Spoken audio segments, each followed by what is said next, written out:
বাংলাদেশের স্বামী রেখে বিদেশে গিয়ে এক নারীর দ্বিতীয় বিয়ে এবং সেই সিদ্ধান্তকে ঘিরে জটিলতার গল্প নিয়ে প্রেক্ষাগৃহে মুক্তি পেতে যাচ্ছে চিত্রনায়িকা মৌসুমী অভিনীত কন্ট্রাক্ট ম্যারেজ।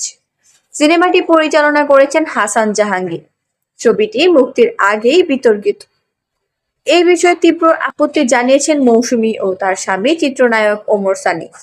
প্রকাশিত এক ভিডিও বার্তায় ওমর সানি দাবি করেন, কন্ট্রাক্ট ম্যারেজ আসলে সিনেমা নয়, এটি একটি নাটক হিসেবে শুটিং করা হয়েছিল। সিনেমাটির মুক্তি বন্ধের দাবি জানিয়ে ওমর সানি বলেন, একটা নাটকের শুটিং হয়েছিল আমেরিকাতে, যেখানে আমার স্ত্রী, আপনাদের সবার প্রিয় দর্শনী মৌসুমী অভিনয় করেছিলেন। মৌসুমীকে এভাবে মানুষ দেখতে অভ্যস্ত নয়।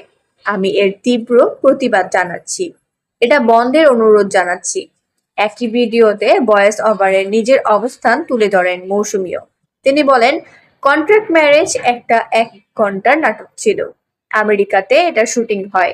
আমি যেহেতু এখানে আছি, তাই হাসান জাহাঙ্গীর আমাকে অনেক অনুরোধ করার পর কাজটি করতে রাজি হই।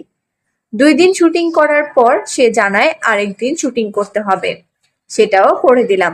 এরপর সে আমাকে জানায় যে এটার ফুটেজ বেশি হয়েছে, তাই এটাকে টেলিফিল্ম হিসেবে মুক্তি দিতে চায়। তাই আমাকে আরেকদিন শুটিং করে দিতে বলে। তখন আমি তাকে জানাই যে তাহলে আমাকে টেলিফিল্ম হিসেবে পারিশ্রমিক দিতে হবে। সে বলে যে ঠিক আছে। এখন দেখি যে এটা সিনেমা হিসেবে মুক্তি পাচ্ছে।